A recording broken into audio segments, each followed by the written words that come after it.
Aku menanggapinya acuh tak acuh. Tapi lama-lama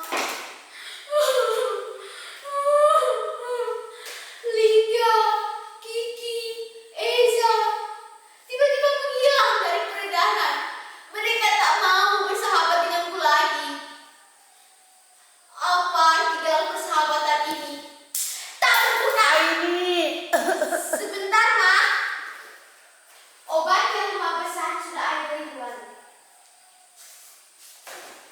Oma sedang sakit. Sudah hampir sebulan. Aku belum sanggup membawanya ke dokter. Kata orang, biaya berobat ke dokter mahal. Apa? BPJS? Dari mana kami membayar cicilan setiap bulannya? Bu Siti yang bekerja di puskesmas pernah bilang, iuran BPJS yang menunggak atau tidak dibayar akan terancam terkena denda. Ya sudahlah, orang susah dilarang sakit. Itulah mengapa sudah hampir sebulan ini aku menghentikan pekerjaan emak berburu koran, karton, dan botol bekas ke warung atau toko-toko. Sering aku memungut sampah yang sengaja dibuang sembarangan. Aku tak habis pikir mengapa orang-orang membuang sampah sembarangan. Tidakkah mereka tahu tindakan mereka ini akan merusak bumi yang kita tinggali ini? Sementara tong sampah dibiarkan kosong tak berfungsi sebagaimana mestinya. Sejak Papa meninggal 5 tahun lalu, emaklah yang mencari nafkah untuk menyambung hidup. Sempat menjadi buruh cuci dengan upah seikhlasnya. Tapi upah emak yang kecil tak sebanding dengan resiko yang dihadapinya. Kalau ada pakaian yang runtuh atau rusak, emak harus menggantinya 2 kali lipat. Lambat laun, tenaga emak semakin berkurang.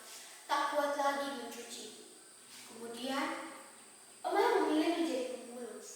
Dalam sehari, emak mampu mengumpulkan sampah 10 hingga 15 kilogram. Terbanyak uang yang dibawanya ke rumah. Sampah yang dikumpulkan dijual dengan harga 3.000 kilogram. Cukuplah untuk membeli beras, lauk pauk, dan sedikit uang jajan untukku. Hujan, terik, matahari tak pernah menyurutkan semangatnya. Dengan keterbatasan, emak selalu berusaha memenuhi kebutuhan sekolahku. Emak ingin sekali aku menjadi guru. Menjadi guru adalah cita-cita emak dulu.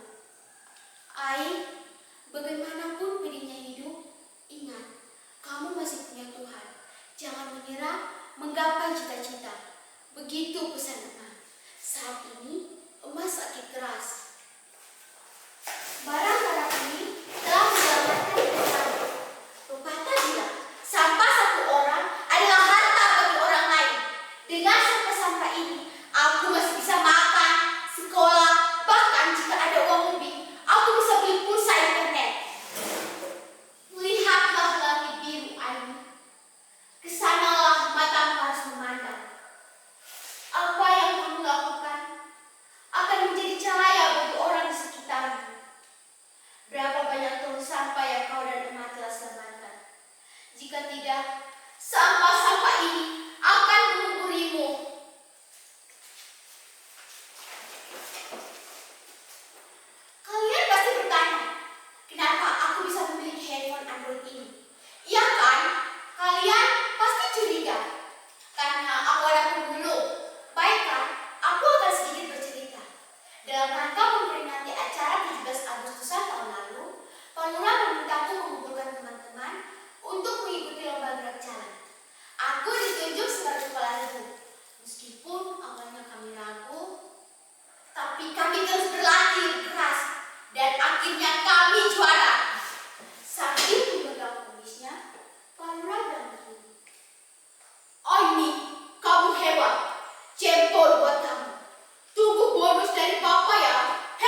menyebabkan pencemaran tanah karena sifatnya yang sulit terdekomposisi.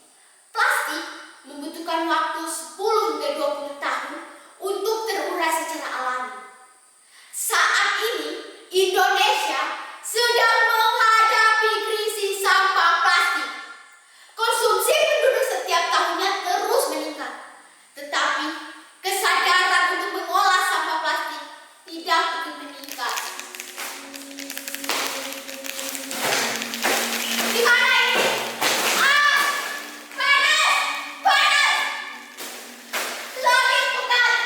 Pohon-pohon mati! Air! Di mana air?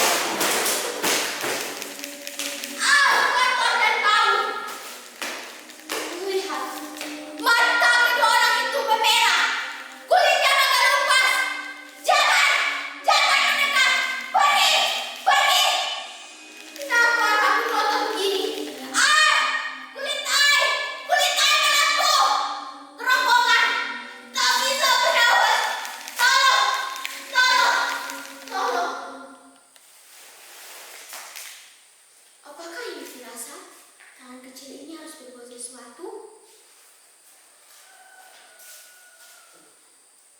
Apa yang harus aku lakukan dengan barang-barang ini? Aku pernah mengunjungi salah satu pameran kerajinan daur ulang. Di pintu masuk terpajang spanduk bertulisan, "Jika tidak bisa mengurangi, maka gunakan kembali. Perbaiki, bangun kembali. Perbaharui, haluskan kembali. Jual kembali dan daur ulang." Aku masih mengingat tulisan itu. Jujur saja, saat itu aku belum tertarik mengolah sampah. Di dalam pikiranku, sampah adalah sesuatu yang kotor dan menjijikan. Dan menurutku, sampah kerajinan daur ulangnya pun terlihat biasa-biasa saja. Tak ada yang istimewa. Sekali waktu, aku diajak Bu Guru mengikuti workshop. Di sana diajarkan bagaimana cara kita memperbarui barang-barang yang tidak berguna menjadi sesuatu yang bermanfaat, seperti vas bunga dari koran, tas plastik dari kemasan kopi, sedotan bunga dari sedotan, dan lampu hias dari botol bekas. Selain bermanfaat, barang-barang ini juga bisa dijual dengan harga yang pantas. Lalu mengapa aku harus minder dan malu, sibuk berimajinasi dengan pikiran orang lain?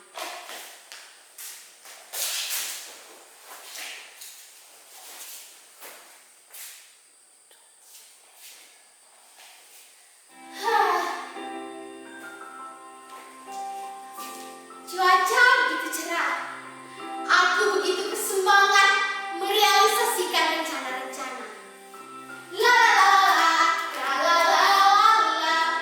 Oh ya, tanggal berapa ya sekarang? 17.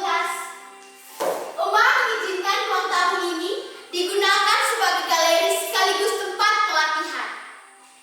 Hasil kerajinan daur ulang akan terpajang rapi di sini. Tunggu dulu. Bagaimana kalau meja ini kita letakkan di sudut-sudut kanan? Bagaimana dengan kalian? Cocok. Bilang saja kalau tidak. Kalau begitu, kita geser sedikit. Aku akan mengajak teman sekampung dan tetangga untuk bergabung bersama aku dalam ruang sampah-sampah ini. Sebentar. Oh ya Pak, terima kasih. Barang-barang ini saya terima dengan senang hati. Jauh-jauh aku mengantarnya kemari. Semoga warung Bapak semakin laris ya Pak. Sejak saat itu, aku tak perlu memungut barang bekas ke toko lagi. Orang-orang dengan senang hati membawanya ke rumah. Akhirnya semua orang di lingkungan ini memiliki kesadaran memilah sampah. Ini kemajuan berarti. Melalui postingan di media sosial, aktivitas daur ulang ini bisa ditonton oleh lebih banyak orang lagi. Semoga saja apa yang aku lakukan ini bisa menginspirasi teman-teman sebayaku. Tapi untuk biaya pengobatan Emma. Emma harus segera dibawa ke dokter. Obat yang aku beli di warung sudah tak mampu mengobatinya lagi. Emma harus segera sembuh dari penyakitnya. Aini. Kalian sudah datang. Ayo silakan masuk teman-teman. Kita pisahkan dahulu barang-barang ini. Koran di sana, karton di sana, dan botol bekas di sudut sana. Yang lainnya kita tumpukan aja di sini.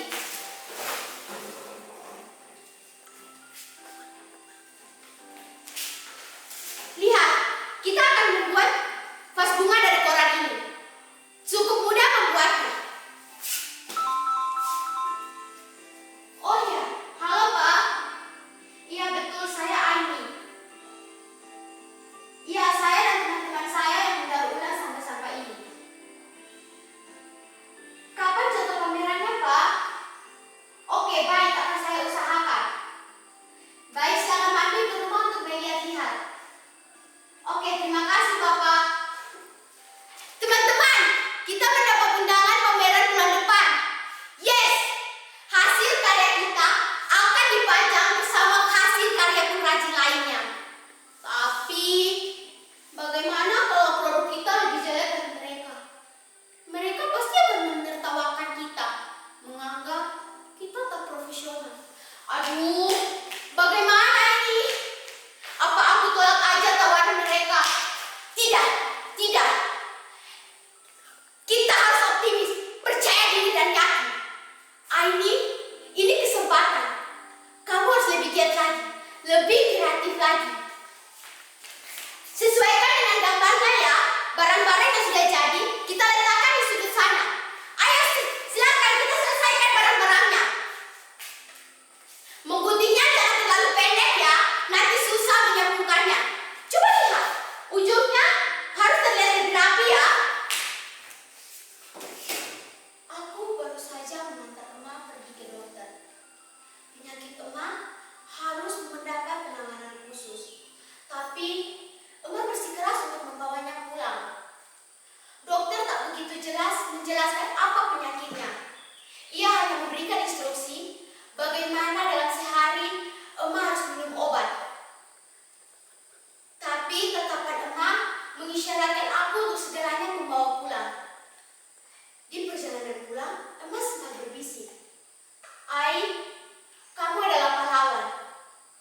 Dengan mata berkaca-kaca, aku membalas tatapan ucapan Emma. Ai bangga sama Emma, karena Emma lah pahlawan sebenarnya. Oh ya, Lina, Kiki, Esa, hari ini mereka berjanji untuk datang ke rumah. Mereka akan membantu aku mempublikasikan hasil kerajinan daur ulang ini. Dan mereka juga akan menyumbangkan botol plastik. Akhirnya, mereka tidak begitu meninggalkan aku.